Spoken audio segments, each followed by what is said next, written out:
Од денес и официјално е пуштен во употреба 110 киловатен далновод од Штип до Овчеполе, инвестиција од 1,4 милиони евра. На постојната траса на актуелниот 110 киловолтен далековод, кој што е изграден пред 62 години, изградивме нов линиски електроенергетски објект. Од вкупно 71 столб заменети се 55 армирано-бетонски столбови со нови челично-решеткасти столбови и целосно е заменета старата опрема со нови проводници, заштитно јаже и изолатори. Далноводот, кој е со должина од 17 километри и кон кој ќе се приклучи ветерната централа Богословец со моќност од 36 мегават, е во насока на зајакнување на електропреносниот систем како клучен за индустријски развој на регионот. Изградбата на овој 110 киловолтен далековод е од огромно значење за стабилност со електрична енергија во регионот.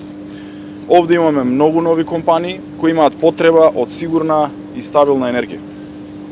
Со ова испраќаме јасна порака до сите инвеститори, домашни и меѓународни, дека ја јакнеме преносната мрежа и создаваме погоден инфраструктурен амбиент за сите потенцијални инвеститори, што сакаат да ги искористат економските потенцијали на овој регион. Реконструкцијата на далноводот Штип-Овчеполе е дел од инвестицискиот циклус на МЕПСО вреден 100 милиони евра, во чиј склоп треба да се изгради или обнови 610 далноводи на потек од 130 километри далноводна мрежа.